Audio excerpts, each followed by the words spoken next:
as though the person is your friend. Friendships are also relationships, but they oftentimes feel easier to engage in than, a formal romantic relationship.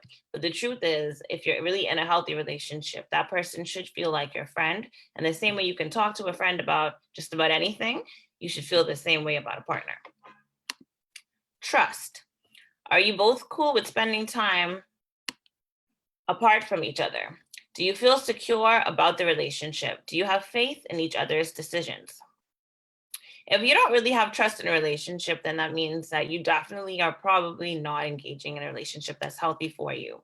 Trust is very important in any kind of relationship, whether it be between a parent and child, like I said, two friends, or even in a career setting. You have to be able to trust the person that you're in a relationship with, especially if it's your partner. Honesty.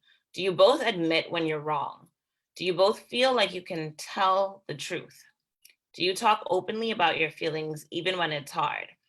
And as I said when I began, if you're feeling a lot of anxiety or afraid to express how you feel, then that means that something in that relationship is making you feel as though it's not a safe space for you. Your relationship should be a safe space, for you to express yourself. Equality. Do you both get to make decisions about your relationship and how you spend your time? Do you give and take equally? Do you both compromise? Do you consider both people's feelings when talking and making decisions? So equality in a relationship is very important because a relationship is made up of two people that should be, on equal ground. So if you feel as though you're always the one that has to put aside your obligations to be able to spend time, or you're always downplaying how you feel so the other person can get across how they feel, that doesn't really, equate to an equal relationship. You should really be able to be your full self and bring your full self to the table in any relationship. And good communication. Do you talk about your feelings with each other? Can you disagree about something without disrespecting each other? And do you listen to each other without judging? Communication is the foundation for all of these things, because if you're not talking about the things that concern you, the things that make you happy, the things that make you sad, then that means that you're not fully expressing yourself to your partner. And without that, you can't have the honesty or the trust or the equality or the respect. So maybe take a step back and look at the way you are communicating with your partner if you are in a relationship, and see if both of you are communicating how you feel on a consistent basis. Can we get an example? Sorry to interrupt you for a second. Can we get an example of what bad communication would look like, or what should or should not be done that would equate to a good communication between partners?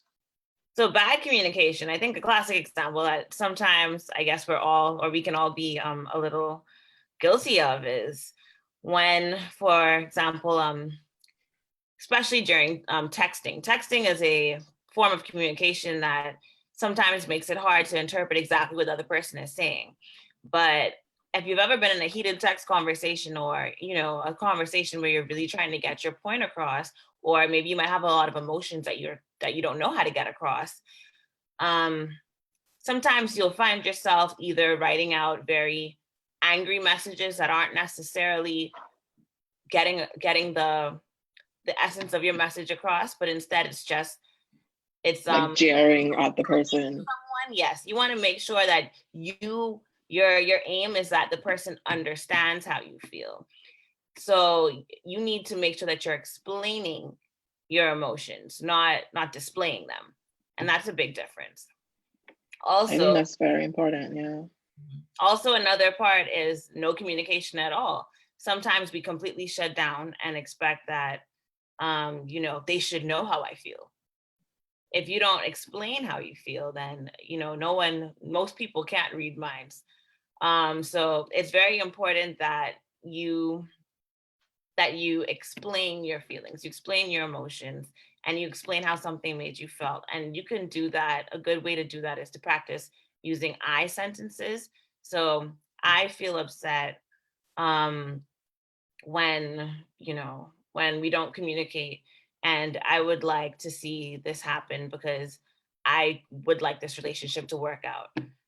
Instead of using you sentences, which end up being very accusatory. So you make me upset when you don't answer my messages and you don't communicate, and this is your fault.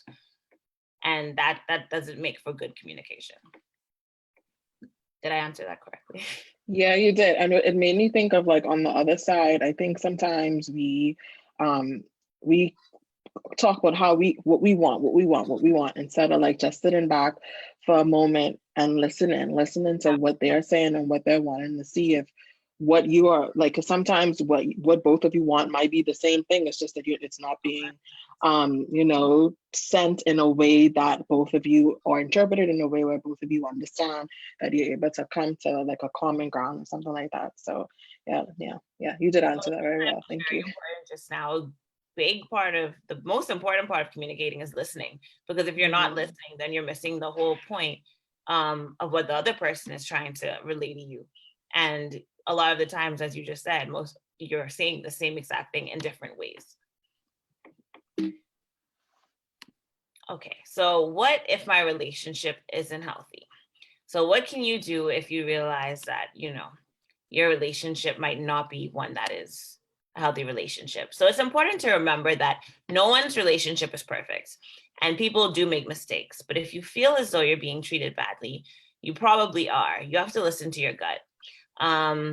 We all have intuition, and I think as time goes on, we realize that that little voice in the back of our heads, or that, that sharp whatever in our stomachs, when we really feel strongly about something, most of the time that's right. And listen to your body. Your body usually tells you exactly what you need to know. So if you feel tense all the time, that's for a reason. Healthy relationships make you feel good about yourself, and unhealthy relationships don't. So if you think your relationship is unhealthy, you have to talk about it. Sometimes you can help fix things by talking out your feelings and making changes to how you treat each other. If you feel unsafe or scared to talk about it, or if you've tried talking and things aren't getting any better, it might be time to end that relationship. It can be hard, but you and everyone else deserves a relationship that is healthy, with someone who treats you with respect. So this is very important, because a lot of times there's a lot of shame that can come along with realizing that, I'm not in a good situation, or my relationship isn't as healthy as I thought it was, especially in today's age, where a lot of the times our relationships are a little bit on display, or, everyone knows you're in a relationship. You might have already posted a few pictures, and you don't really want to have to admit to anyone that this isn't actually going the way that I thought it was. But the most important part is that you stay in a situation that's healthy for you. And if it's not, then it's very important not to stay in that situation. You have to do the best thing for you. And so, what are some signs of an unhealthy relationship? Physical abuse is a very big sign of an unhealthy relationship.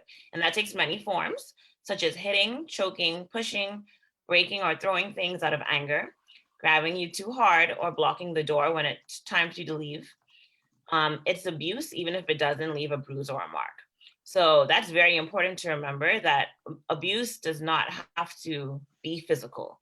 Physical abuse is one of the, most well-known forms of abuse that we usually talk about, but physical abuse is definitely not the only form of abuse. And a lot of the times there is many other forms of abuse that happen before you get to a physical form of abuse.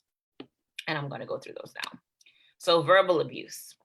Yelling at you or calling you dumb or ugly, crazy, or any kind of other insult is not okay in a relationship. And that goes both ways. So that goes for anyone. It's not specific to any gender. This is not okay for anyone to do. So when you're communicating, it's important to remember that, yes, you want to get your feelings across, but you never want to cross over into a verbal abuse. Emotional abuse. telling you that no one else would want to be with you, making you feel guilty for something you did that wasn't wrong, making you feel like you don't deserve love, or saying that it's your fault that they treated you badly, and blaming you for their anger and abuse, playing mind games, or trying to get you to believe untrue things about yourself. So emotional abuse sounds a lot like manipulation. If you're in a relationship and someone's constantly trying to downplay your accomplishments or making you feel bad about things that you choose for yourself, that's not okay. Someone who's with you should be proud of you, they should support you. And emotional abuse is very dangerous because that's one of the forms, as I said earlier, that you don't see. So sometimes you think like, is this all in my head? If you're asking yourself if it's all in your head, it's probably not all in your head. Isolation and jealousy, trying to control where you go and who you hang out with, getting extremely jealous. If someone that you're in a relationship with is trying to monitor your every move, if you have to give updates on the hour every hour and you're in big trouble when you don't, that is a big telltale sign that this relationship's not healthy. You're still your own person, and you should have enough trust in your relationship that you're both able to lead separate lives and still have a healthy relationship where one is not extremely jealous of the other. If you're not allowed to hang out with certain friends, or you can only be around your family members, or sometimes they don't even want you around your family members, that's not okay. Intimidation or threats, threatening to break up with you, threatening violence towards you or themselves, or threatening to share your secrets as a way to control you. If you're in a relationship with someone and they're threatening to harm you in any way, or if they're threatening to harm themselves, a lot of times we hear sometimes people say, you know, if you leave me, I'll hurt myself. If you leave me, I don't know what I'm going to do. That is not okay. That is a big form of manipulation, and threats should never be the way that one tries to get what they want in a relationship. You should both always have choices, and that once the choices are taken away, that's a very big sign that that's not a healthy sign of a relationship. Peer pressure, pressuring you to use drugs, alcohol, or do other things you don't want to do. This also comes back to the respect aspect. If you've already said no, no means no, and that's for anything. If you're not consenting to have a sex or to engage in any other activity, or if you don't drink and your partner drinks and they keep trying to tell you, you know, man, just have that one drink, that's not okay. That's a big sign of an unhealthy relationship, and that can happen in friendships as well. Sexual violence, pressuring or forcing you to have sex or do sexual things when you don't want to, or stopping you from using birth control or condoms when you want to. So sexual violence does not only come down to someone forcing themselves on you, as the definition is explaining. That's obviously and also sexual violence, but I want to urge that even something as simple as saying, you know, I don't like when you use birth control, could you just not use birth control for me? Or asking you to use birth control for them if you don't want to use birth control. You should have autonomy over yourself sexually at all times. And condoms, you know, it doesn't feel the same without a condom. That's not okay either. You should always be consenting to every aspect of any sexual encounter. And also taking off a condom midway through a sexual encounter, that's also sexual violence. That is not okay. Digital abuse, hacking into your accounts, controlling what you do on social media, and stalking your profiles. So this segues into the other portion of our conversation later, but digital abuse, especially because, you know, we're all connected somehow on social media these days, is a very big problem. So if they're insisting or demanding that you share your passwords, or they should have the passcode to your phone, and they should be able to tell you what to post and what not to post. And, you know, why did you post a picture on the beach? You should take that down. It's your profile. You should be able to do what you would like on your own social media profiles. And stalking is also a big problem. If they're monitoring your every move online, that's also a telltale sign that that's not very healthy. So what should I do if I'm in an abusive relationship? If you're in an abusive relationship, you need to get out of it. Now, we know that breaking up with someone who's abusive can be very hard, especially if you do love that person. And it's normal and okay to miss them, but you have to remind yourself why you want to break up, and you have to do what's best for you. So in any abusive scenario, the most important thing is that you do what's best for you, and it's not staying in an abusive situation. When you're ready to break up, you don't let them talk you out of it. If they threaten to hurt you or themselves or anyone else, you tell an adult that you trust right away. Your safety is the most important thing. Don't be afraid to ask your parents or your friends for help. If breaking up in person sounds scary or unsafe for you, then it might be better to call or text or email them. So it's very important that if you feel uncomfortable in a situation where you feel like you have to leave an abusive situation, you let someone know who can help you access help right away. So you need to tell an adult, whether that's your parents or your guidance counselor, or maybe a mentor or someone that you trust, even your older sibling. Make sure that you inform someone, and don't be afraid to ask for help. There's no reason to feel ashamed. The most important thing is that you are safe and you get the help that you need. If you're in an abusive relationship, know that you are not alone and you deserve better.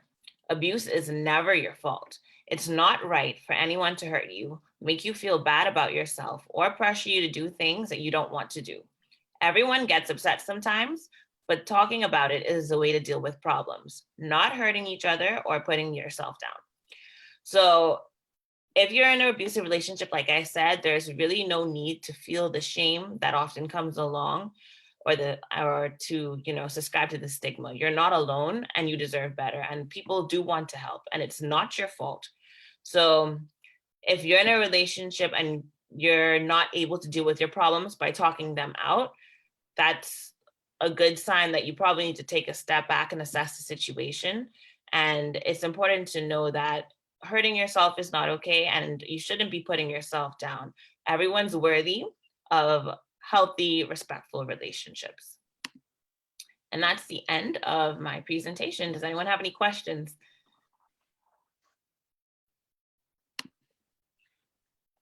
Thank you, Allicia. Yes, so does anybody have any questions or comments that they would like to add to our discussion on healthy relationships and online safety?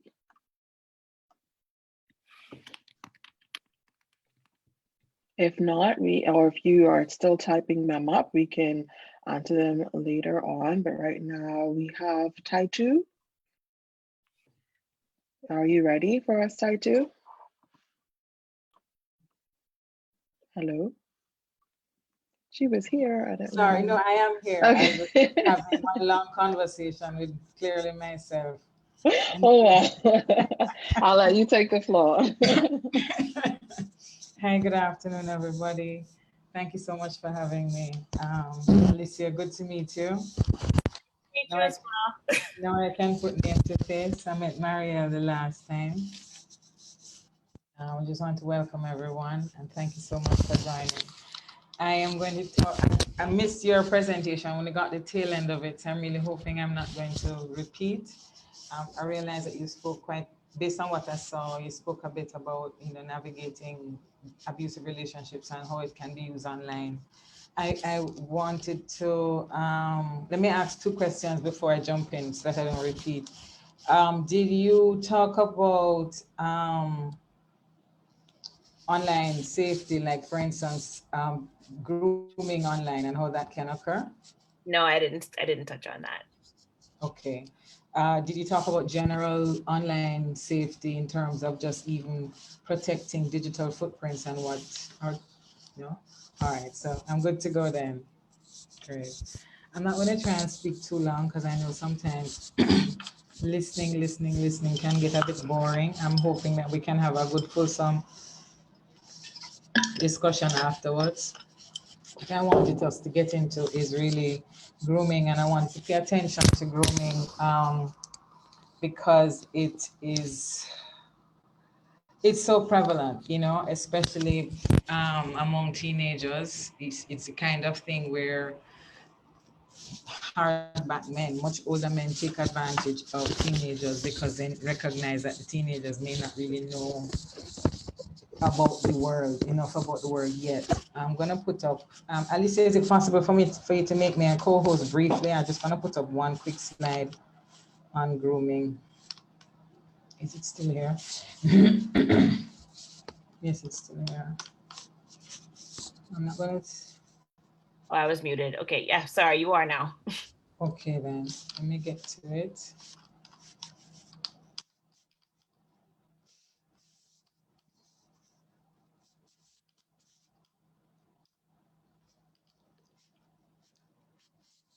Okay.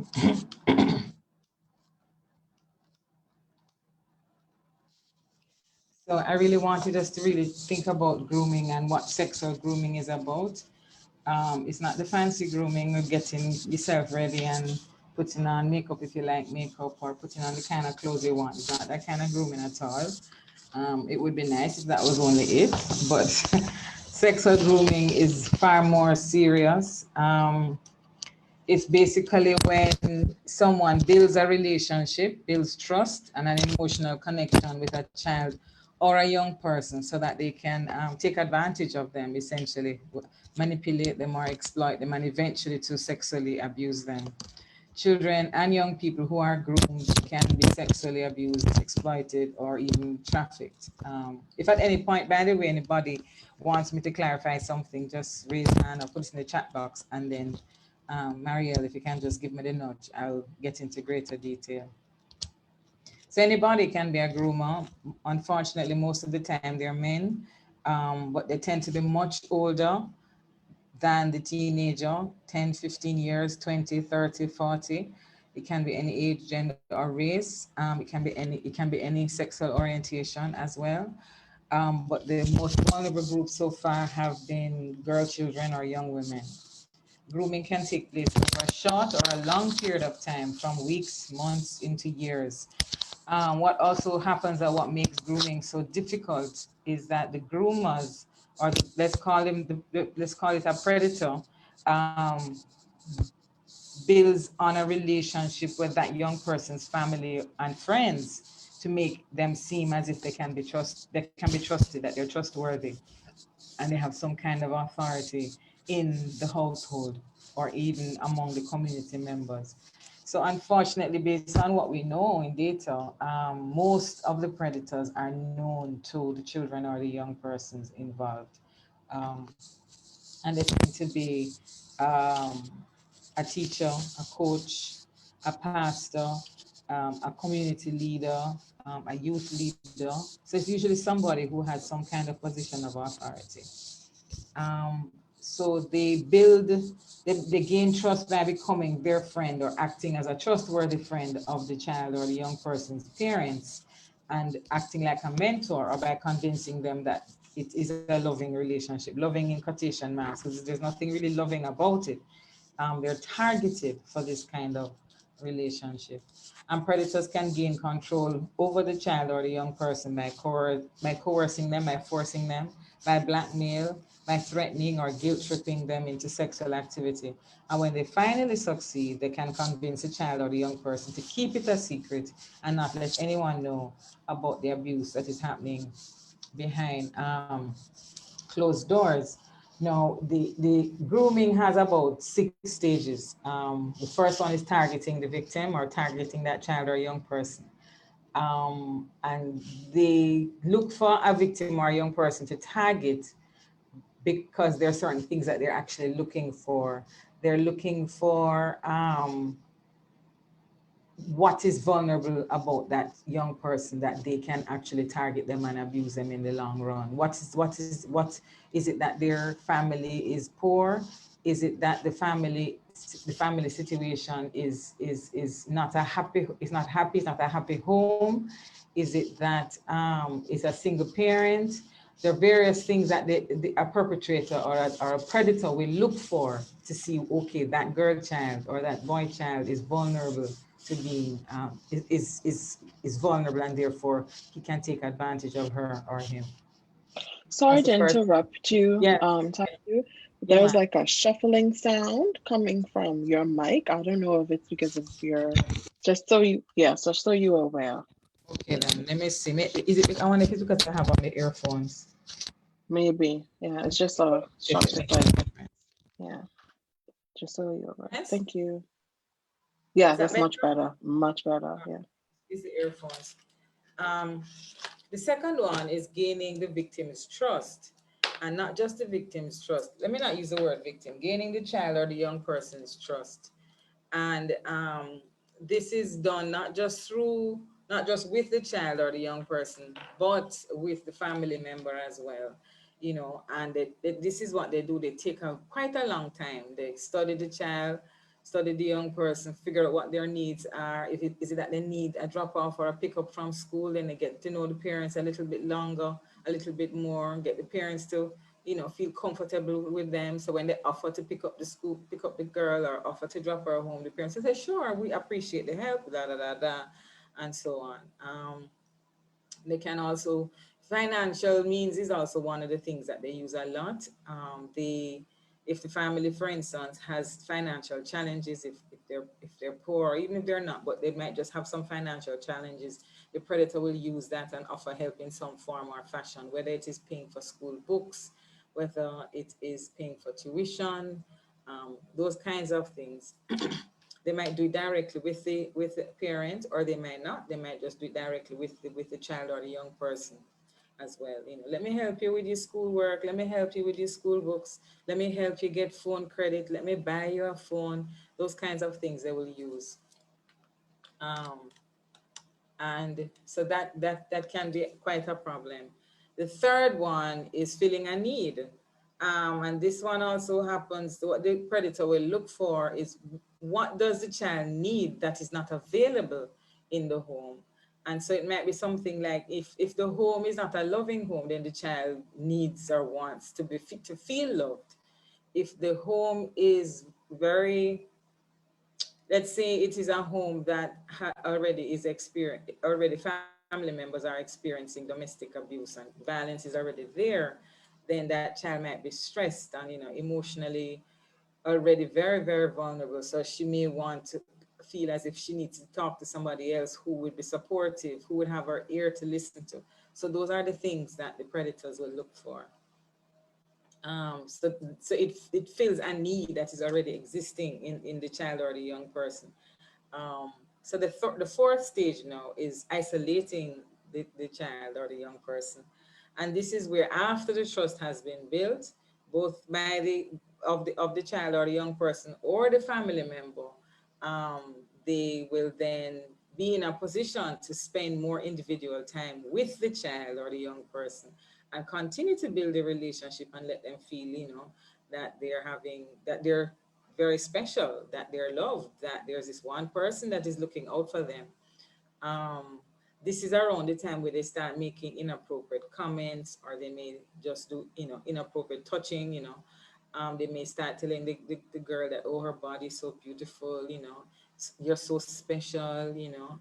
Um, and what ends up happening in this particular stage is the child then begins to feel uncomfortable. She might not be able to name it exactly, but she's uncomfortable and she might not know exactly what is happening.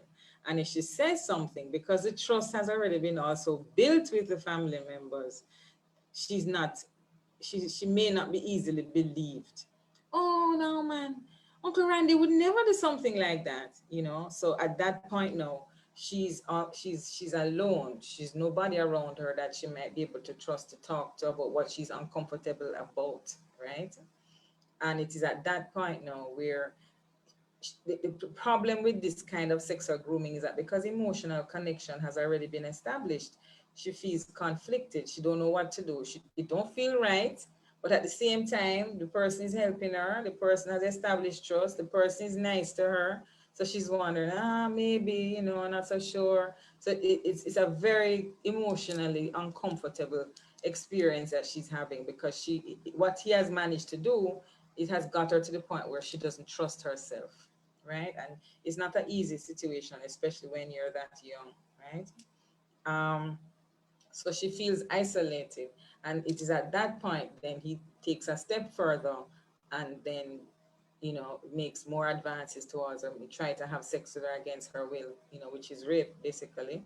And he may do other things. He may, if it's sexual abuse, then that it will be just consistently having raping her, or having non-consensual sexual intercourse with her. um, and that becomes a serious issue, because what that then is something that he then puts a whole heap of coercion around her, right? Put the fear of God in her, you know, threatens her, and tells her that it must be kept a secret. And that is when you know that something is definitely wrong, if it is supposed to be kept a secret. But he continues to do things like shower her with gifts and tell her nice things and so on. And if she begins to question what is happening, he will flip, you know, and get coercive, get violent, get verbally abusive. So it is this constant back and forth that she's trying to navigate, or he's trying to navigate at such a young age, because you know there's a very tender stage where they're not fully aware of themselves and how to navigate some of these kinds of situations. And if the home environment is not a happy home environment, it makes it even more difficult. And another way that the predators sexualize a relationship is to exploit them. You know, they may use them, for instance, in some countries that are bigger, they might use them as to be trafficked. They may use them to make porn movies and sell as porn. And what happens is they will build the trust over time.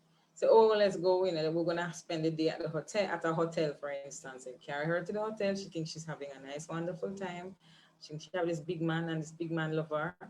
And next thing you know, a couple of the guys come in the hotel room, and she's forced to have sex with them for money, and he's the one that takes the money. She might not get anything out of it, right? Taitu, can you give us a quick definition on trafficking? What Oh yes, exactly what trafficking is? sure, Thank no you. problem. So what is trafficking? Trafficking is really modern day slavery. That is one terminology. But what it is really is you out of it doesn't have to happen in a sex or grooming situation, but that is one of the ways. But what trafficking really is when you coerce or convince a child or young person to go in, at a particular place, like a hotel, for instance, and then from there she's forced to use her body to sell sex. Not She has no consent in the matter, yeah. And she may actually be moved to another location. She may be sold like a human being. She may be sold to somebody else in another country, and when she gets to that country, she's forced into a situation where she has to be a sex worker, right? And she's kept under very severe conditions. Her movement is restricted. She might be physically or sexually abused by the traffickers around her. Her passport may be taken from her. This is especially when she's taken out of the country to be trafficked. And it's a very underground. It happens underground. A lot of people, it's very difficult to penetrate because of how it operates. Um, and young people are very, very vulnerable. They tend to target young persons who want to leave home, who don't come from a home environment that is very stable. Um, so that is one of the other ways in which predators sexually groom young people to push them into trafficking. Yeah. Um, and that is also part of stage 5, but it's just at one of the more extreme examples that happens in stage 5. Stage 6 is really about maintaining control, and this is after the relationship has been sexualized. Even if she wants to come out, because of the relationship that the predator may have with the family members, she becomes unbelievable, right? And in addition to that, he may also try and maintain control through coercion, through threat of force, through threat of violence, and through emotional and psychological abuse, right, and verbal abuse. And because number two and number three, he had spent so much time in making sure that number two and number three had occurred, it's very, very difficult for her to get a sense that she has control of the situation. And that can happen for quite a long time before she finds somebody to talk about it to and explain to her that, listen, honey, you are being sexually groomed. Because one of the things that predators do when it comes to grooming is to trick the young person into thinking that I actually care about you. And that is part of the problem. So even after they may leave the situation, they won't even, it takes them years to come to terms with the fact that they were sexually manipulated or they were groomed into providing sex or having sex with this person, when that is really not how sex is supposed to happen. It's supposed to be on your own terms. And if you're a teenager, um, consensually, or even if you're not, but at the bottom line, it's really supposed to be one where you give consent. And young persons under the age of 18 or under the age of 16, depending on which country you are in the Caribbean, the age of consent is 16 and under or 18 and under. So that is grooming. I wanted to now move to grooming online. And that is where some other stuff begins to happen that we need to talk about. Let me find my thing. I have it right here before I came online when Allicia was still talking. Let me find it back. And again, as a reminder, everybody, please, if you have any comments or questions, to hit the chat. And Taitu will take it away. Okay. But before we get into online grooming, one of the things I wanted to touch on is false identities, and the fact that you have, a lot of different chat rooms or on some of the apps that you may be using, like Discord or some of the other ones, Snapchat, um, even TikTok, right? You have adults who pose as children or young people, and then so some of the things you really should be paying attention to. So one of the things is it can create passwords, for instance, that help you to keep safe. And then one of the things you also have to pay attention is to what kind of content you share and the dangers of sharing content that might be, I would say, well, personal is relative, but for instance, if it is too, I don't even want to use the word too, because at the same time, I'm hesitant to police what you do, because I think everybody has their own space to police what it is that they do online. But the bottom line is cyber bullying and sexual predators online is a very real thing. And they look out for young persons who might be posing in their swimsuits, who might be showing ass, who might be showing breasts, who might be kissing, those kinds of things. So it's very, there when you, and this happens especially when you share content, right?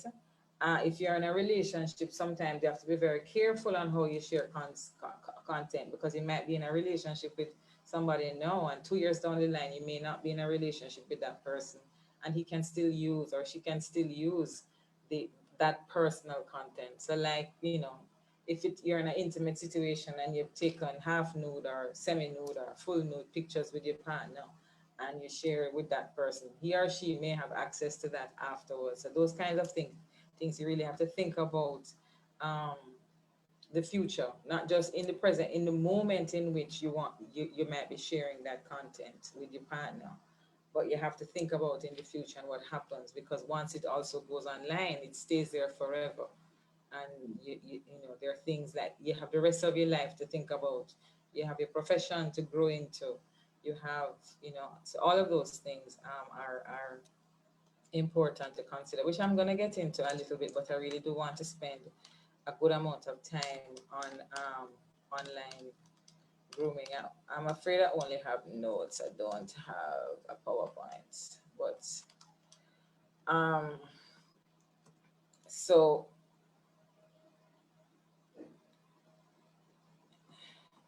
the thing with online grooming though is that it tends to happen on social media. It happens a lot, a lot, a lot. I cannot stress it. It happens a lot on gaming sites where the privacy settings are very, very, very poor. And and any of the other sites that allows individuals to communicate with one another. And because this kind of grooming happens online, the signs can be harder sometimes to recognize. And if you think about grooming online, what you have to think about it, you have to think about it as a long video game, right? They still take time to build trust and the relationship, but it is also a process. Similarly, it also is a process of coercion and manipulation. So one of the things that you have to think about in terms of grooming online is paying attention to the messages that you get. Um, and if what they may do is that they will send these very silly messages in there, hi, and then 3 days later you get another one, hi, and then a week later you get another one, hi, expecting at some point that the child or the young person is going to just say hi, especially if it is something as basic as hi, right? So they start there. And then once they begin, so how are you? What game are you playing? Then they take it from there and they just build. Having even childlike conversations or kind of because they will know what the young person is interested in. They would have been there watching the profiles, watching the behavior, watching what video games they like to play, watching the kind of chat rooms they're entering, watching the kind of IG profiles that they look at. All of these things, that some of them go that far as to shadow watch what it is that you might be doing online. um, and then once they get that conversation or that relationship going, they will then start asking the child, are you alone at home, show me what you have on, those kinds of things. And then once that begins to build up, they will do all kinds of things like give you compliments about how you look today or what you have on, or and eventually what they begin to do is that from that basic place where they started to target the child or the young person, they get them to open up a little bit more and share other profiles. So if the person is also on IG, if the person is also on Facebook, if the person is also on Snapchat, they then open up, build enough conversation and trust to be able to have access to them on the other platforms for properly, whereas before they may have only been shadowing them. So this also pays, one of the things you have to pay attention to here is whether or not your settings on IG are private, and to pay attention to what kinds of privacy settings you have on your profiles, whichever one you use more than the other. Um, they'll start with the sexual messages, and that can be disguised as compliments and asking you about your previous, if you have a boyfriend, no, if you have a girlfriend, no, and trying to get personal information about the child, for instance, where you live. And eventually the idea is to move it from online to meeting the person in person, face to face, right? Um, and that is really the ultimate goal of a predator who grooms online, is to be able to meet the young person face to face and then um, prance or jump at them literally, physically, to rape them or whatever. And then they manipulate after that. Now that begins the same kind of thing of isolation and maintaining control, is blackmailing them with pictures that the young person may have already sent, that would have been a bit compromising, for instance, showing, because by that time they would have built all the trust and making them feel as if they're special and so on. So similar to in-person grooming, online grooming also works on building trust between the predator and the young person. That said, though, that we have to pay attention to the distinction between online grooming and grooming in person. The online predators can lie about their name, they can lie about their age, they can lie about their gender, they can lie about their life experiences, and every single possible thing else. And what happens here is that they may not, or most of the time, they're not connected to anybody else around you. So in a sense, it is even more scheming than the in-person grooming. So while the young person may think that they actually know who they're talking to, they really don't have any idea who is behind that screen. Yeah. So then you have to remember the goal of the predator is really to sexually abuse young persons, and they do it, and so they start off with the online, and the idea is to meet them in line. I'm sorry, in real life, and the the problem with that is that children don't necessarily, or young persons, they don't necessarily feel as if they have a way out, and the abuse can actually escalate, particularly if they start getting them to participate in sexual activities using a webcam or the smartphone. The predator can use or hold the phone or the videos over the young person to ensure that that it either continues or increase in the number of images and so on. So they use a various amount of methods to maintain control over the children or young persons.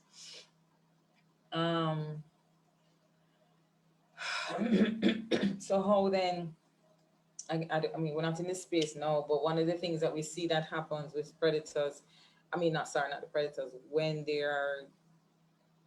are preying on a child or a young person, is it affects them in different ways. Being very distracted, or preoccupied, withdrawing, become a lot quieter or more sad. You have very, very abrupt mood swings. You're So this is how we can, this is how we can identify yes, young persons being preyed on. yes, The characteristics that young persons will display. Okay. Yeah. right. So these are some of the things you can spot the signs, and you yourself, I think it would be good for us to also know what these signs are, because this is really the impact that it can have on you, right? The extremely abrupt mood swings, and you can't turn off the phone because you're worrying or you're stressing too much, because it's not you have other people in your life that you want to connect to on social media or on your phone, right? So you feel as if you cannot shut down your phone just because of this contact. Um, so it's a lot of teen anxiety, so to speak, on top of all of the other changes in behavior that you find that most teenagers are going through. And the problem with is that they're in a cycle of abuse and shame, and they feel as if they're isolated, and they feel as if they have really and truly no way out. Um, And how is a way out? Because I Sorry, think we do have, what is the way out? Because I that think was we my do have next. some That's where teens on that is here. Right. exactly where Right. heading next. If the parents are aware, there's some things that parents can do, but let me just get to what we can do as adults. Let me find back that one. Hold on, give me a minute.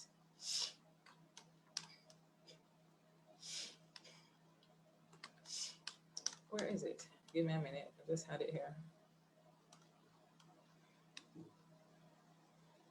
Okay. Um,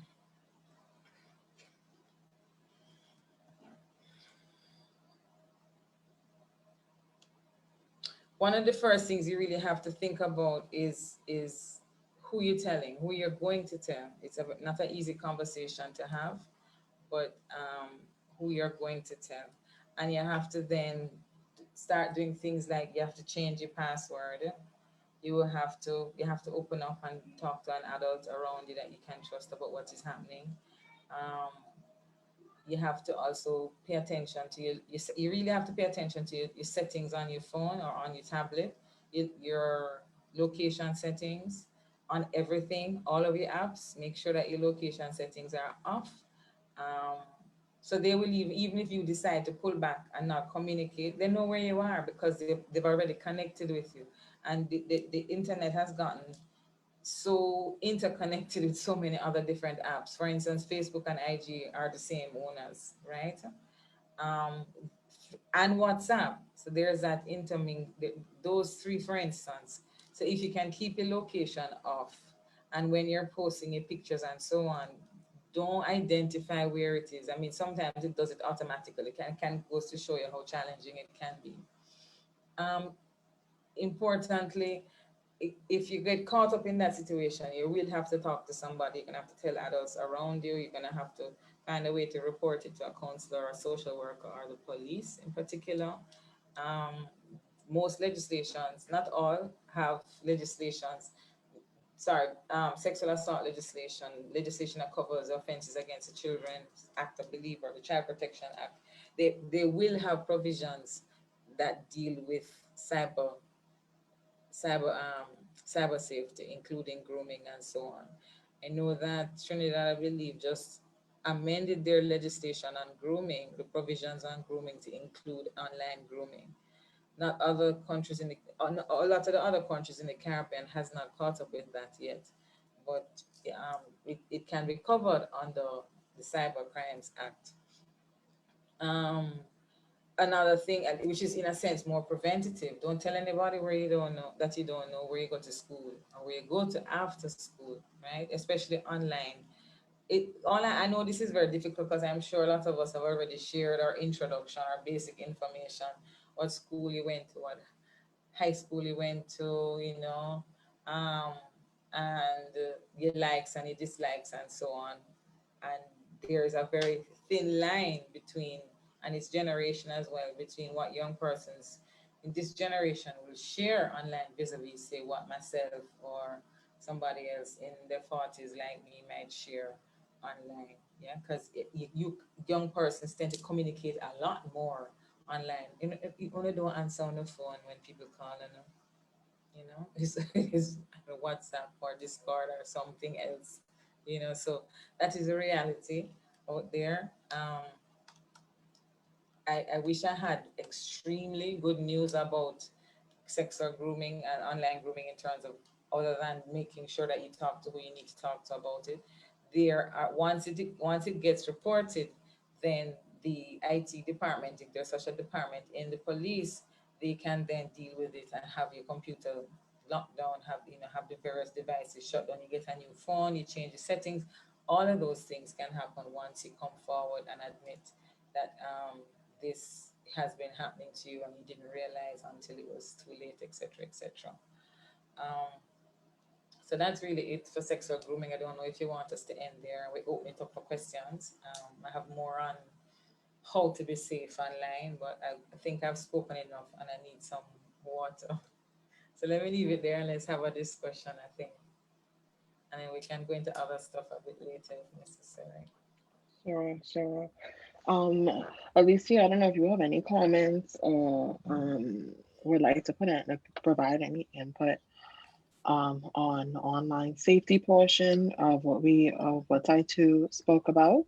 I see one comment here that reads, some of these predators have daughters as well, which she finds, creepy and disturbing.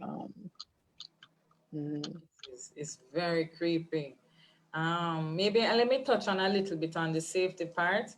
I know it might be a challenge because it's the world that young persons live in, but I really think that it is important for you to understand um, why you need to be very conscious and aware of what you post online. Not just because of, well, I don't like to use the word just, not because of the potential, the possibility of predators, approaching you online, but also to think about the long-term use of social media and the long-term use of what you put up and the impact that that can have, right?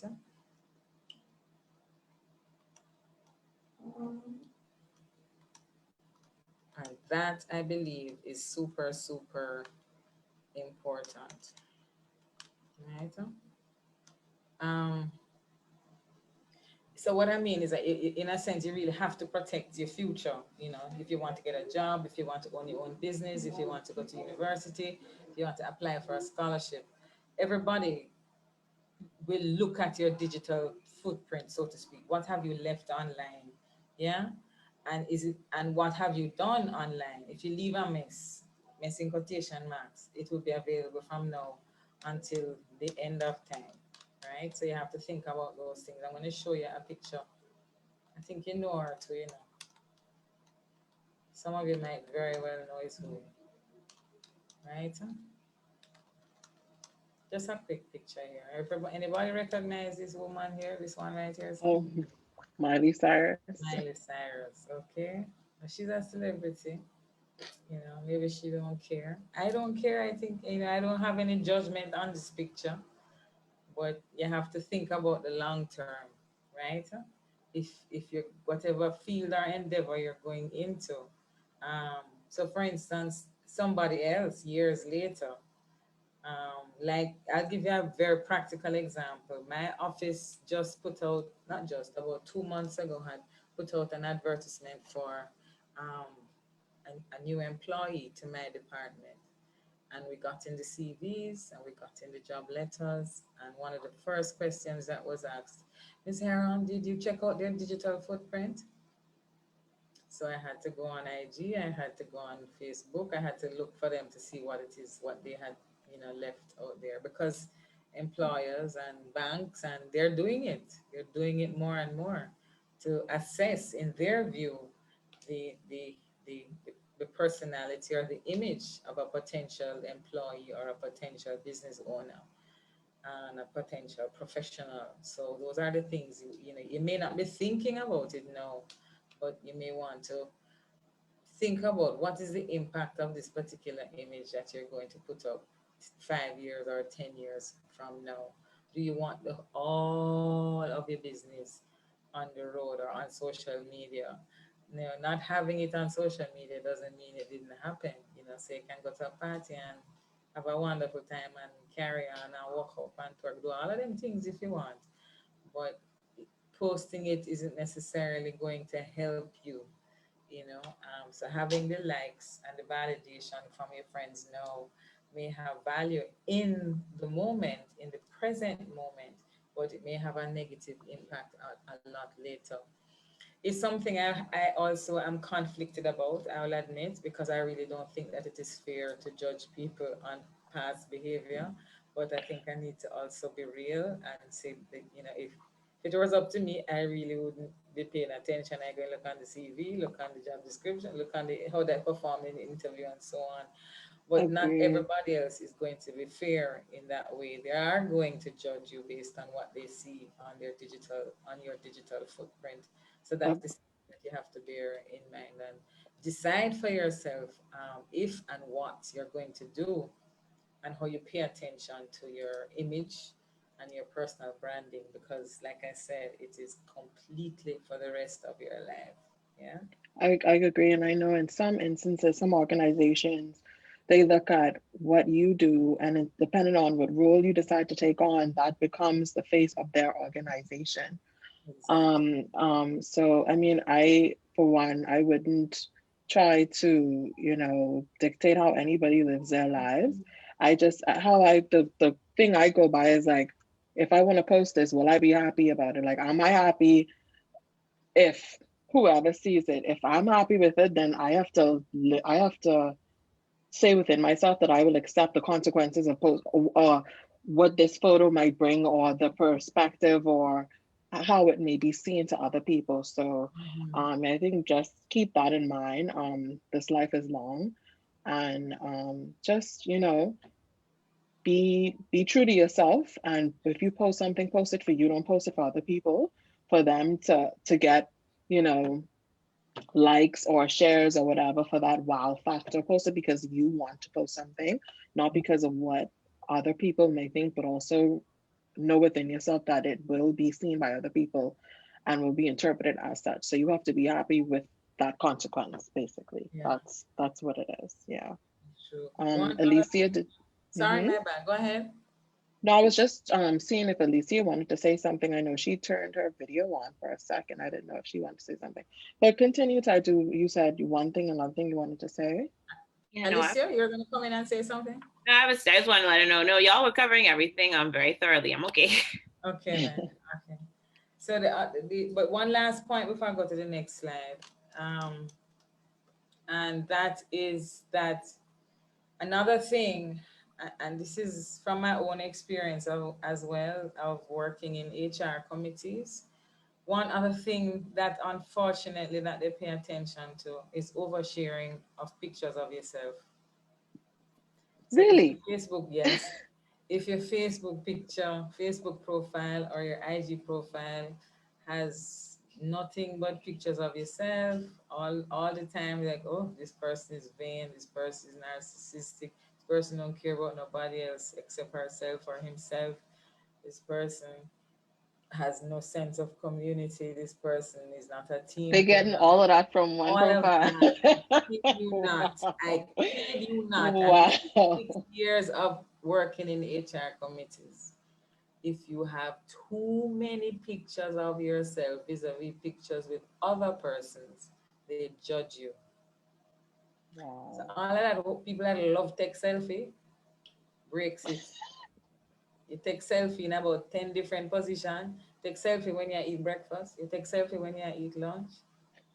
You take selfie because you change your cute outfit. You take selfie when you get to school. You take selfie when you go out to the movies. You take 3 different selfies in front of the movie theater. You take another one when you exit.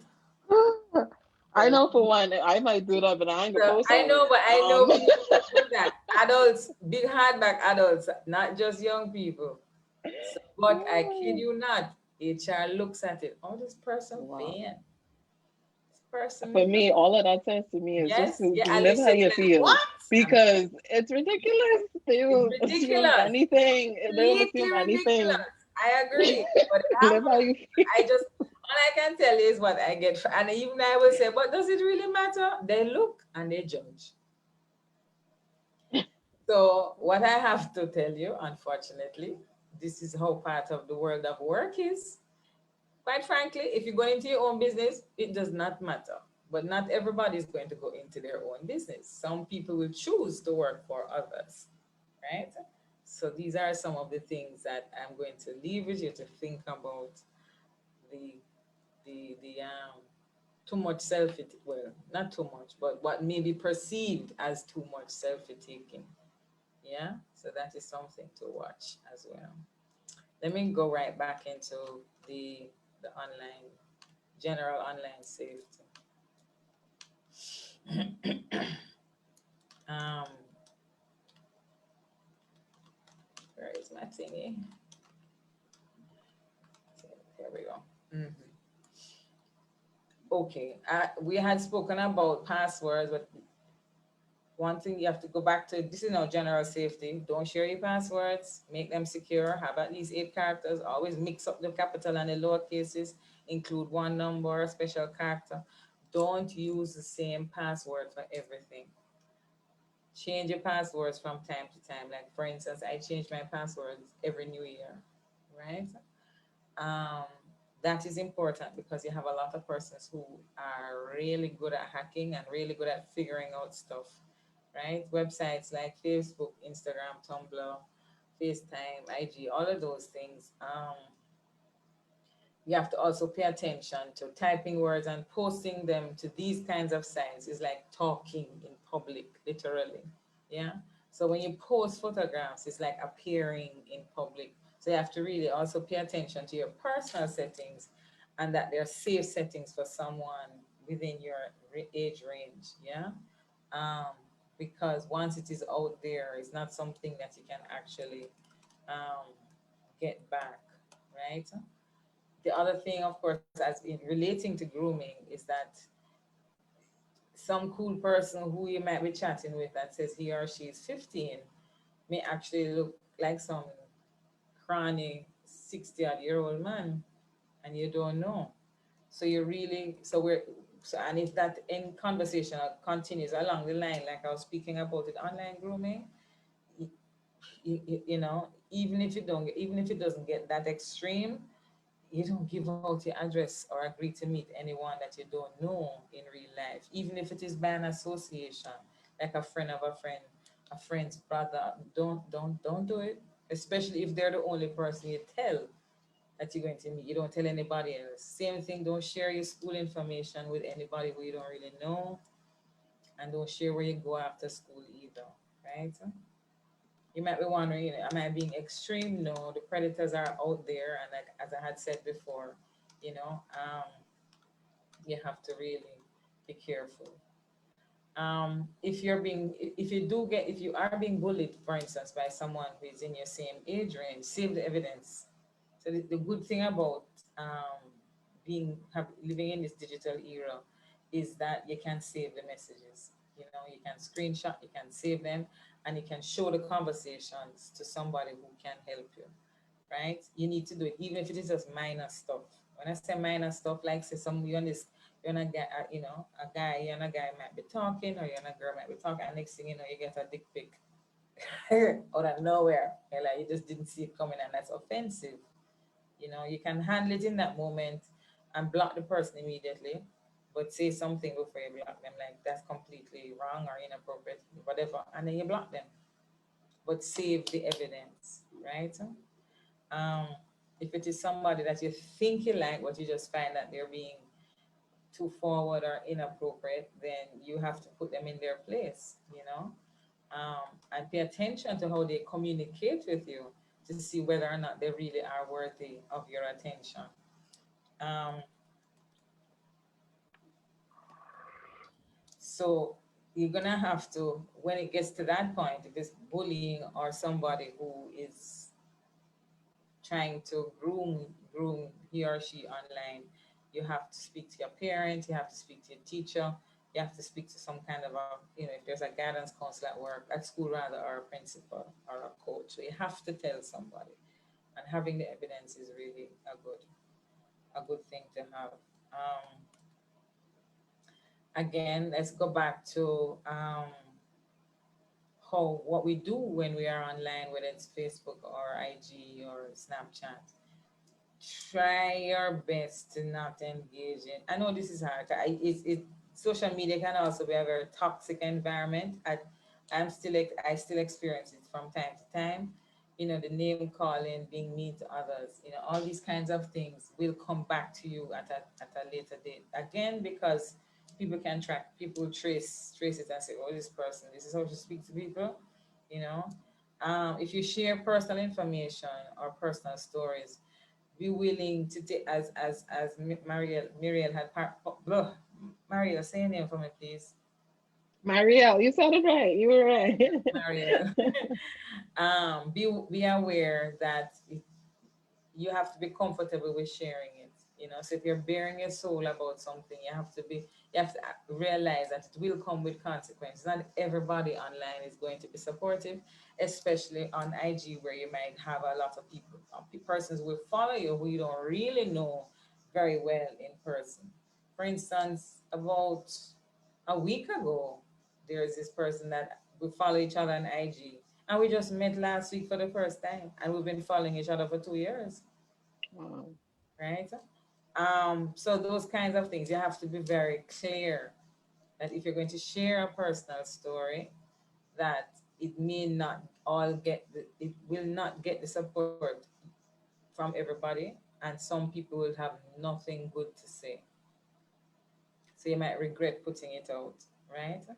But even if you don't regret putting it out, let's say you wanted to share an experience and you don't regret putting it out, you have to know that whatever happens, negative comments and so on, is just part of the territory.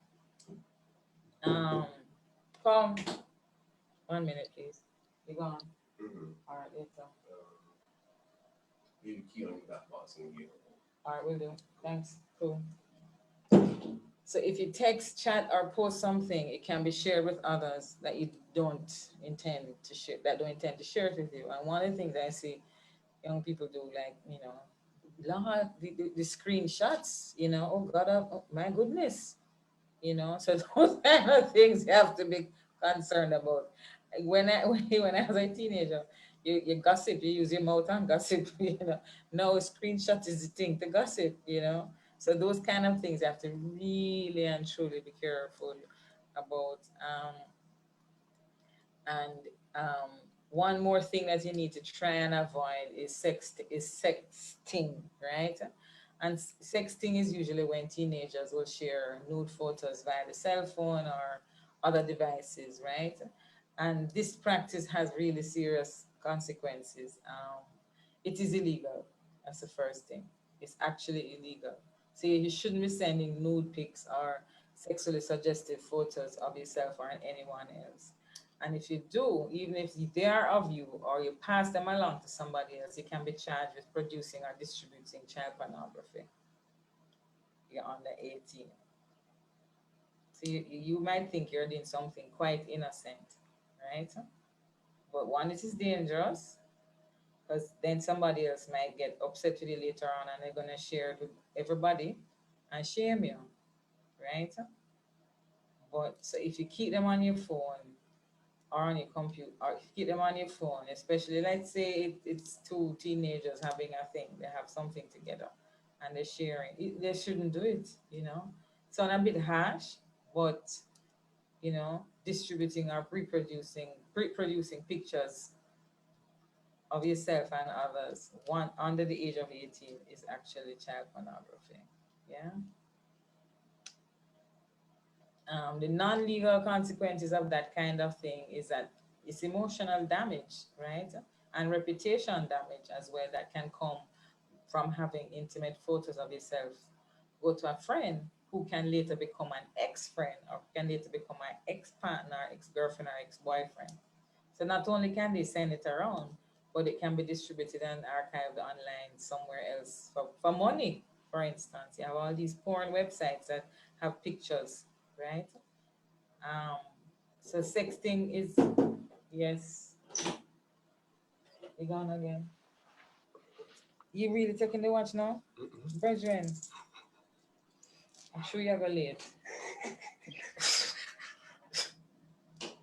Excuse me, I'm so sorry about that. That was my brother.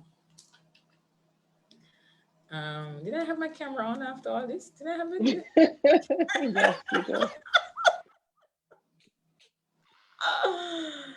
Oh boy, anywho. So Yes, you were talking about photos and how they will right. basically get out of hand if you're not the only person it's Yes. being sent to. I'm so sorry about that. I thought the camera was off.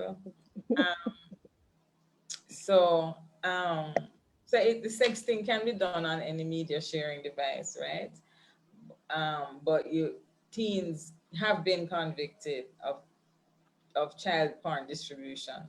So, and that is that, and most teenagers do it and don't even realize that it is actually a legal offense. Yeah. Wow. So that is, and it is a legal offense in Barbados. It's a legal offense in Jamaica. It's a legal offense in Trinidad. It's a legal offense in Saint Lucia. I don't know if it's a legal offense in Bahamas, but if it is, I would not be surprised that it is. Right. And I say, and then the danger of the hidden camera, right? When you trust Yes. someone and you're all doing bad things Mhm. together, so you feel like we're safe because ain't nobody gonna snitch on me because they snitching on themselves. But Right. there are people with grudges, and then young people who are not reasoning well, no critical thinking, or low critical thinking skills, and you get yourself caught up in just a moment, and yours is the only face on the camera. Exactly. Exactly. So, for instance, even like you might have some friend and you might engage in something like masturbation online. You're masturbating, he's masturbating, she's masturbating, however the scenario is, right? And you're masturbating with each other. That camera is there recording it, and it is there forever, right? So you have to be careful of something like that. The camera, for instance, at the top of your laptop, you know, there are ways in which people can tap into that and watch what you're doing. Yeah. So for instance, when I'm not using this laptop like this, I actually have a little piece of sellotape that I use to cover my camera when I'm not using it. Yeah. I also have a tab that I slide across. I Mhm. was given to it by a colleague, and I have a little tab. So Yeah. when I just slide it over, it's very convenient. But if you don't have that, you can get a piece of paper and tape it across, as you said. Yeah, Hmm. yeah. And cover it is very, very, very serious. The bullying, again, I spoke about that. You're saving you're saving the evidence, and then and then you can report it. So I know it might be a little overwhelming, but keep calm and stay safe online. Can I say yesterday I just watched I guess a TikTok video of a couple in their, I guess they would be early 20s, and the young man is stunned because his girlfriend is telling him that she hid a camera in his bedroom when they broke up and recorded him and put it on Pornhub, and it went viral. Mm, Oh And my God. she did it as revenge right. because Oh, he praise would the Lord. make Snapchat videos of her, like prank videos, you know, teasing her. Nothing sexual, nothing, no nudity. And Mhm. she thought it was fine. She didn't see a problem with it. And he's just sitting there stunned, like, how could you do that? And Right. how could you think that that was balanced, right? Like that was the same thing that I did to you. Mhm. You know, Mm-hmm, the Snapchat, and even Snapchat, young kids think that because the Snapchat will disappear from your feed in 24 hours, it means that it's disappeared forever. No, And you can it's that's not. screen record. I don't know about Samsungs, but I know on Apple devices, you can screen record. So you could play that Snapchat, screen record it, and save it to your videos, and you have that forever. Yeah, Mhm. yeah. Mm-hmm. On Absolutely. that note, I think it would be great for Taitu and Allicia to talk about consent because we didn't cover that, right? So even with the example that Erin brought up just now, we could say that there are levels to what the guy did and what the woman did, but was the teasing, was she in on it? You know, so I think we need to talk about consent and about getting people's permission and respecting people's wishes Yeah. from the little things all the way up to the big things like engaging in sexual activity, using devices, recording, and all that kind of thing. So I'm really interested in what both of you have to say about consent. The thing with consent, especially navigating consent, I think is really important to learn early, particularly with because teenagers communicate so much with WhatsApp and other text messaging kind of services. So I would say the kind of rules that apply um, with other kinds of consent, face-to-face consent, for instance, would be the same, you know, that you both partners have to have the freedom to say yes or no, you know, whether or not are they okay with sharing this content, or even if it's just a regular conversation that they're having, and you know, and one takes out the phone and is about to start recording, you have to ask, you know, don't just assume. And sometimes you might be recording it and you might not have the intention to share it, but at even that you have to decide. Are you have to give consent? Suppose it's just between the two of you still must give consent, you know. And this consent, of course, shouldn't be with any kind of pressure, because if there's pressure, it's not consent. If it's force, it's not consent. If it's manipulation, it's not consent. And if it is assumed, it is certainly not consent either. So it must be given freely. You must be comfortable in giving it. And you can also change your mind as well. You know, you might say, yes, you can share it. And then you decide, so you don't want it to be shared, and you ask them to delete the post. Yeah. Um, so both partners or friends or whatever need to know exactly what they're consenting to in each instance, because you can give consent to, say, sharing a pic at an event that you went, but there are a couple other pictures that you took at the event with you, you know, hugging and kissing, and, you know, tongue That and goes right to what Erin Green commented in the chat. So she says, you know, how do you explain that? Because you know you how to consented explain to what? sex, so you consent. How do you explain exactly what consent is and the particulars of what you consented to? So, for example, she said, you know, you could consent to sex, but you didn't consent to sex being recorded, Mhm. or a pic or the pictures of that activity. So being specific in what you consent to, just because you consent to one thing doesn't open the door for automatic consent to all these other activities that may accompany this this one particular thing. And it has to be, a consent is really a voluntary agreement between participants to participate in something that's very For specific. each thing, right? Each thing, Not, yeah, right. you know, it has to be a voluntary agreement. Yeah. I don't know if there was anything else. Like, so I think she was trying to go into how do you, so we're in this room, right? How do you get into that? So like, how do you get into, yes, I would like to have sex, but I don't want to be filmed. If you're like with a partner and maybe you have that nuance of a relationship where, um, I guess where you're saying, I want to do this, but I also don't want to do these particular Right. things. Like, how do you go about navigating those nuances of a relationship where you might be too scared? So I think maybe it would be prudent to that both sides understand what it is. So he or she could say, well, if you don't feel comfortable with it, understand that that's also not consent. And that if I have to push you to say yes, you want to do all of these things, that that's also not consent. So I guess just making sure that both sides understand to the fullest extent of what consent is and what is being agreed upon in this verbal agreement, right?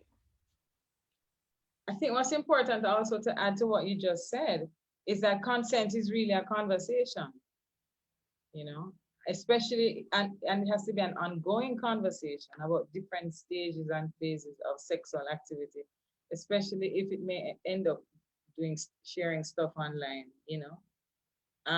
And sex is really not something that you should be sharing online. It is far too dangerous, far too dangerous. It's a very intimate, I mean, I can't dictate to people what to do, but my recommendation is that because sex is an intimate act, right? To put it online is public, so you are both at risk. It is sharing affection, and you're okay with that, but it has to be a conversation. Cannot be a one-way conversation either. You know, that is not a conversation, to be honest. You know, that's just somebody. That's a speech. Yeah. I think, right. I think, Erin, you have your hand up. Did you still want to add something?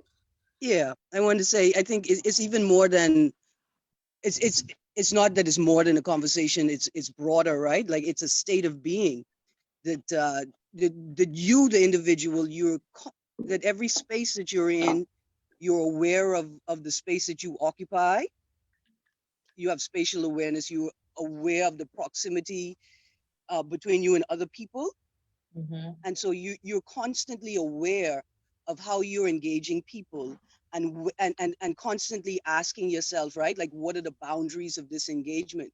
So it's a way of being when you move through the world, that you are always observing the boundary and determining whether consent is required in this moment, right? Or if it carries on from the other moment.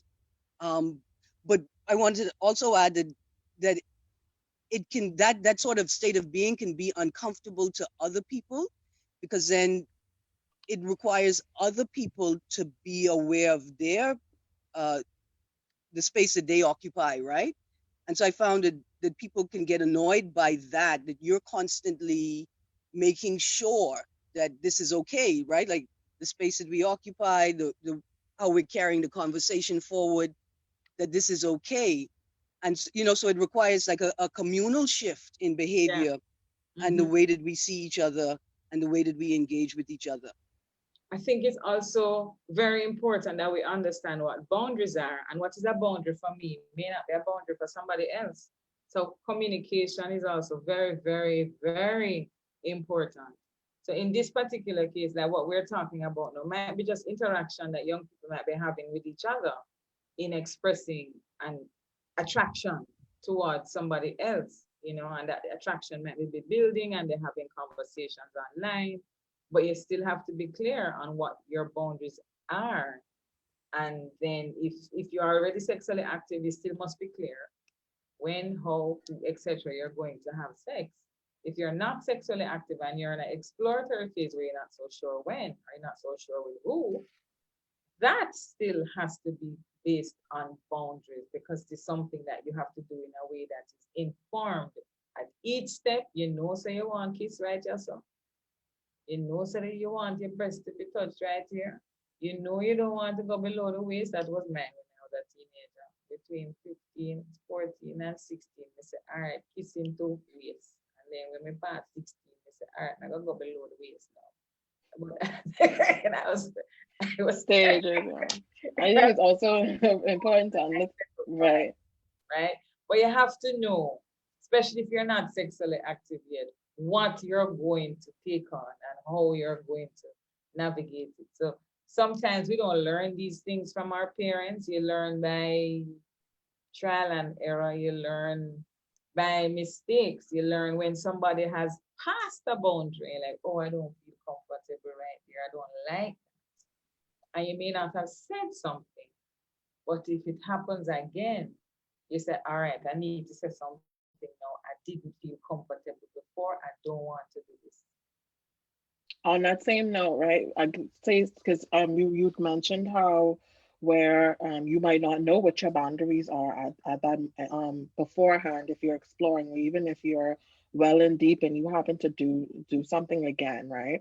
I think it's also important to communicate to, our listeners here, that even if you say yes at the onset, that can be taken away at any time where you feel where you feel like you don't want to anymore. Just because Exactly. you said yes at the beginning doesn't mean that you can't take it away. That is your body. It's your body. It's how you feel. It's how you feel in this activity, and you can stop that at any moment. You have a right to Mhm. say no and to stop it at any moment. It doesn't matter. Yeah. And one of the things I want us to also think about is because we don't learn a lot about boundary setting and what boundaries mean, and necessarily from our parents, because our parents, depending on, not all of us, but parents tend to be very terrified of sex, so they don't have very detailed or open conversations as I think they really should, to be honest. Um, is still learning what these boundaries mean to you and what is inappropriate for you. Um, and so, for instance, if and this will help in how you manage your conversations that you have with people that you might be interested in. So, for instance, let's say some guy takes an interest, and you are not interested, right? Don't give him no time a day.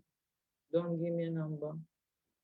Or if you thought initially you were interested and then you start having a conversation via WhatsApp, and then you realize in boring, or you don't get a vibe, so you're really not interested in pursuing it any further. Don't drag it out. Nip it in the bud one time. You're not Can interested, I drop it. And can that I I add? think Oh, some sorry.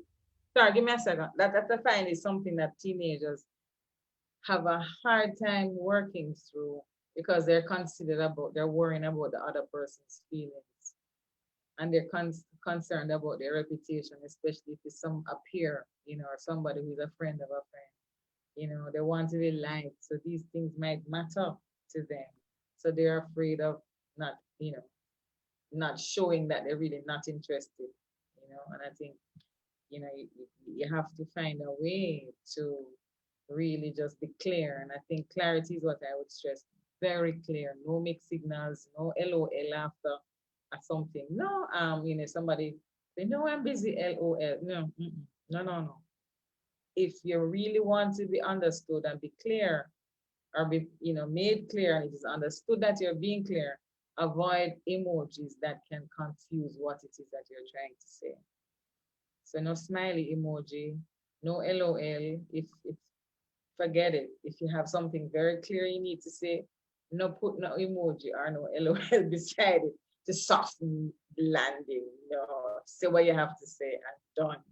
Your feelings, your preservation, your body is far more important and worthy than worrying about what the other person is going to feel. They will get over it. Don't worry yourself. Same way another day you gonna like somebody and them don't like you back.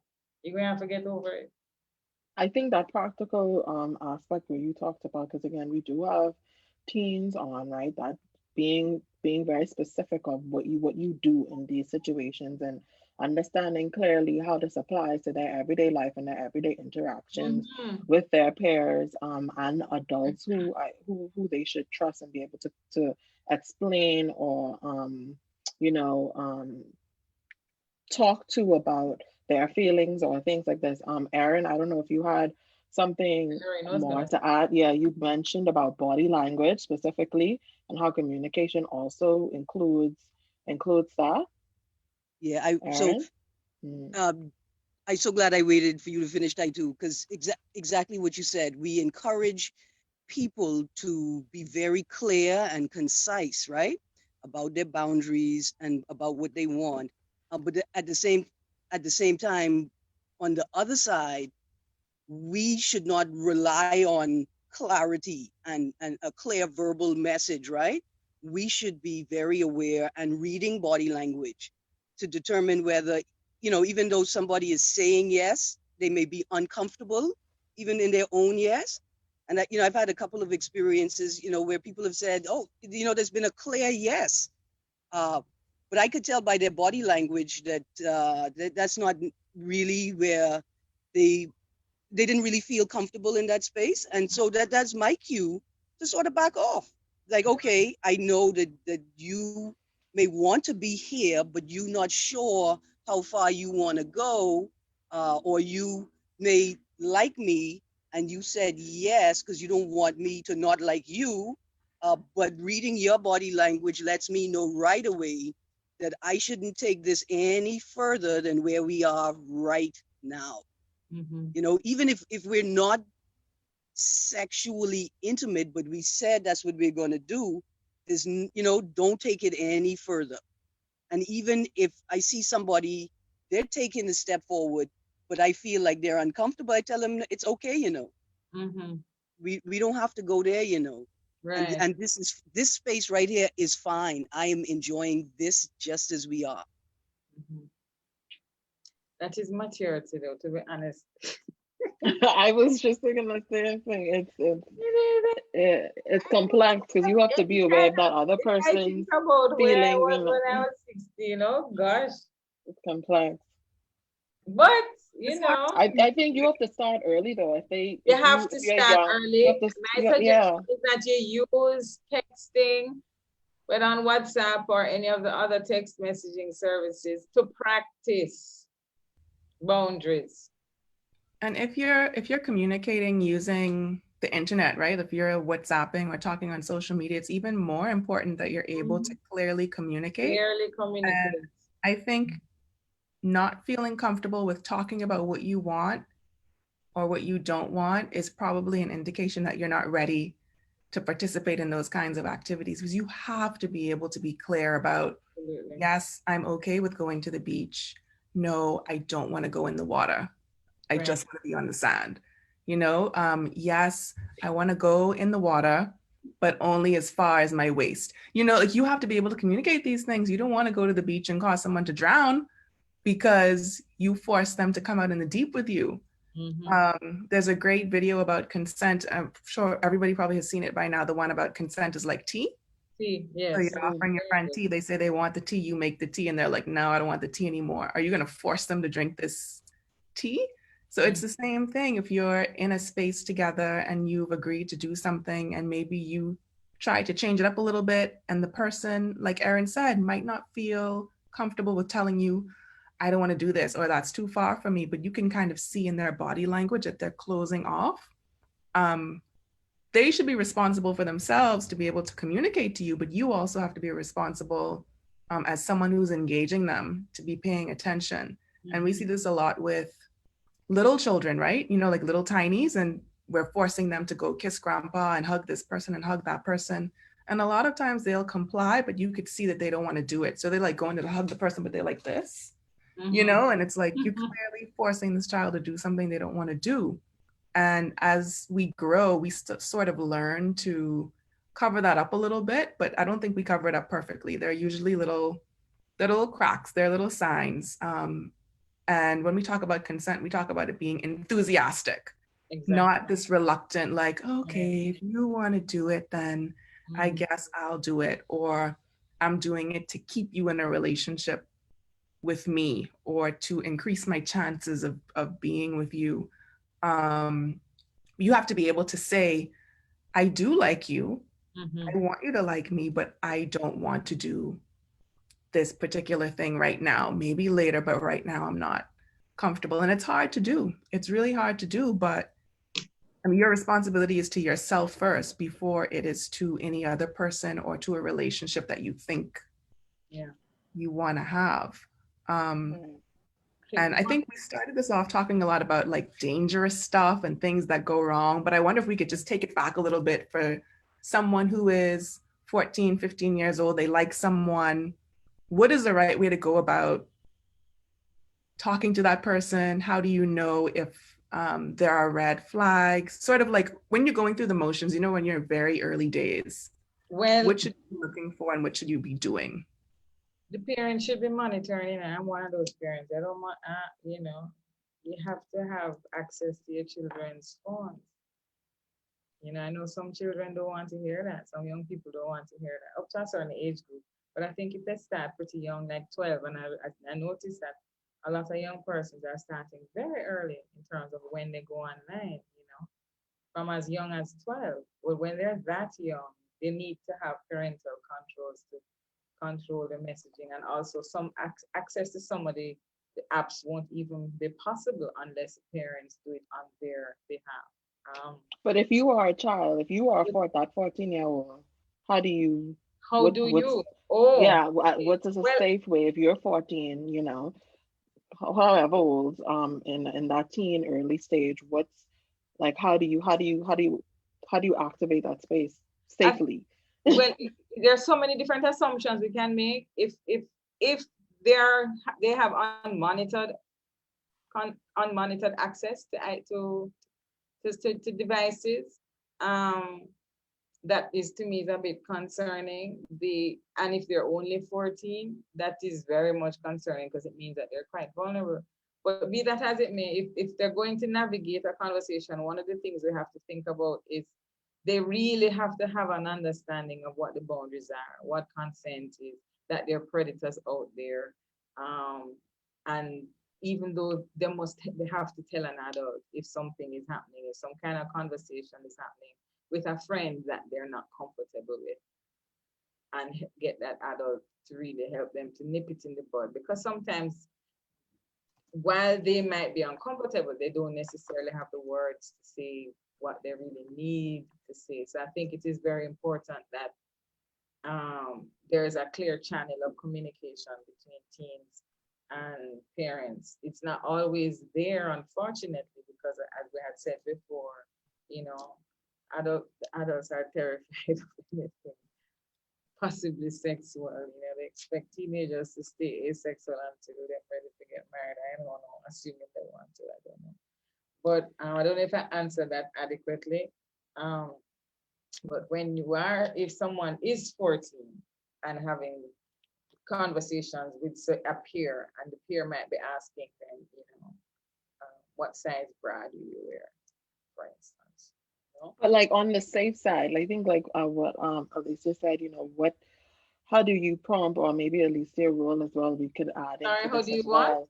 How do you safely start a conversation with somebody who you may like? So, you know, the positive aspects of starting a Well, relationship or getting to know if somebody your own age, you somebody your know. own age. Oh, Mm-hmm. somebody your own Yeah, age. so a Okay, positive yeah. experience, not so much like, Especially if it's somebody who you know from school, right, you know, from and school, so this could be in person or on you WhatsApp. know, you start the conversations literally around the things that are similar to both of you. The activities that, you know, whether it's volleyball, swimming, football, you know, gymnastics, swing, music, whatever common interest is there, you start there. That is where you start. Start where the common interests lie and build from there. Then in terms of building from there, you find out about their personal, you know, their family. If they have siblings, who they live with. Well, if they have siblings, you know, you get on with your parents, you get on with your mommy, your daddy, whatever, you know. Are So, there any huh? are there any signs that you think they could look out for when as a teen, getting to know somebody, anything that they should be, I guess, warned of or maybe take a Yes, closer look at? absolutely. Mm. If the responses are aggressive, for instance, if you're just starting a conversation, I mean, you can't build a relationship online. You know, that's the point at which, even if you're a teenager, you're gonna have to meet the person, and if you're gonna meet the person, an adult has to come intervene on your behalf, right? but you cannot build a relationship solely online, right? Because you can respond and say anything. You can say anything, and the other person that you're attracted to can also say anything, because being online gives you a certain kind of cover from your real self. So it's performing as well, and that is something that, because you want the other person to like you, you may agree to, oh, I like football too, when you really couldn't care less about football. But because they like it and you want them to like you, you're going to say, yes, I like football. Oh, I like green, when you can't stand green, but you're going to agree because you want them to get. So the telltale signs for me are, if the other person wants to ask intimate questions very early, like say online, just chatting back and forth about common interests and getting to know each other, like, I don't know, 2 weeks. And they're asking very intimate questions, or they're telling you that you look pretty, or in a sexually suggestive way, you have to nip it in the bud. 14 is too young for that kind of interaction. How does a 14-year-old nip that in the bud? Like, the same way a 16-year-old is going to nip it in the bud, except that the 14-year-old may have to involve an adult. okay. That's the difference. But involving the adults, for instance, one of the things I do with my niece is that if something like that comes up, I see the message, and right there I help her to respond. How would you help her to respond though? Like, can you give me an example? Okay. She had put a picture up of herself at a beach line, right? And a peer had said to her how she looked really sexy and nice in her swimsuit. And she said she wasn't ready for that kind of response. She felt it was a little, awkward for her, and she wanted to tell. I said, well, tell him, And I said, if you wanted to say it, how would you say it? And she said she'd want to tell him she doesn't want any comments about her swimsuit. I said, well, tell him that. And she said, okay, no comments about my swimsuit, please. And then, something else happened where, poor child, she got sent a dick pic and she completely freaked out. And it's another peer, but it wasn't the peer's penis. The peer must have about 14 too. Is that the peer's brother's penis, and he sent her the pic to show her that this is what an erect penis looks like. She totally freaked out. She wasn't. It's just the last thing on her mind at that time. Completely freaked out. Auntie. I said, you tell your mother. She don't know to tell her mother. Right? So she told me, and I said, I need to tell your mommy. She said, no, can we handle it? So, all right, but we still have to tell your mother. Right? So anywho,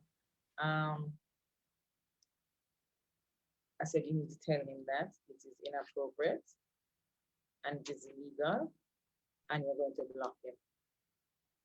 And she did it right there, 3 sentences. This is inappropriate, this is illegal, I am blocking you. She didn't even wait for a response. Block. And then I had to encourage her to go on the other app that she communicated with him on, Discord, and block him from there as well. On all access points, basically. Zilch in the bud. Don't give them further access. Once that kind of nasty shit begins to happen, there's no turning back from it.